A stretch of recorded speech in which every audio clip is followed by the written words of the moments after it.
Շաբաթ առավոտը Հայաստանում մեկնարկեց ակտիվ եռոզեռով։ Մարդիկ մաքրում, կարգ են բերում շրջակա միջավայրը։ Երկրի մաքրության գործին ներգրաված են բոլորը։ Առաջին հերթին մաքրվում են պատմամշակութային հուշարձանների հարակից տարածքները, կանաչ գոտիները, պուրակները, զբոսայգիները, միջպետական և միջհամայնքային ճանապարհների եզրերն ու դրանց հարակից տարածքները։ Մենք կարևորում ենք նմանատիպ նախաձեռնությունները, քանի որ դրանք առաջին հերթին կարևոր են հենց համայնքի բնակիչների համար։ Դիլիջանի զարգացման հիմնադրամը, այդ թվում նաև Դիլիջանի համայնքային կենտրոնը ևս միացել է համաքաղաքային շաբաթօրյակին, քանի որ Դիլիջանը զբոսաշրջային քաղաք է, ուստի կարևոր է ապահովել Դիլիջանի մաքրությունը եւ առաջին հերթին, եթե մենք ապահովենք Դիլիջանի մաքրությունը, կարող ենք արդեն պահանջել նույնը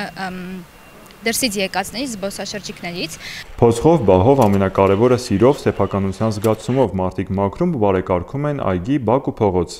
Շաբաթօրյակին իր մասնակցությունն էր հայտարարել նաև Դիլիջանի զարգացման հիմնադրամը, ընդգրկելով բոլոր այն տարածքները, որտեղ իրականացվում են հիմնադրամի ծրագրերը, ինչպես նաև մի շարք այլ համայնքային տարածքներ։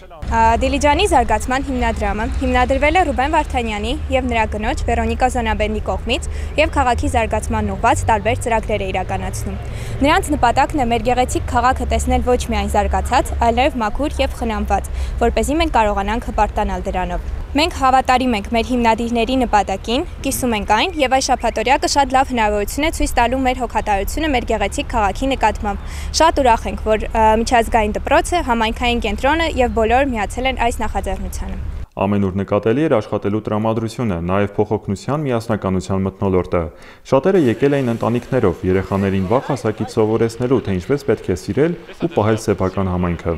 Սրճարան համար 2-ը սոցիալական նախաձեռնություն է, որտեղ աշխատում են 14-ից 18 տարեկան երիտասարդներ։ Մենք նույնպես մասնակցել ենք համաքաղաքային շաբաթօրյակին, մաքրել ենք մեր սրճարանի հարակից տարածքները։ Մեր քաղաքացիներին նույնպես հորդորում ենք իրենք էլ մասնակցեն շաբաթօրյակին և մաքուր պահեն քաղաքը։ Այսպես մեկ օրում իրականացված համատեղ ջանքերի արդյունքում բազմաթիվ վայրեր դարձան մաքուր ու բարեկարգ։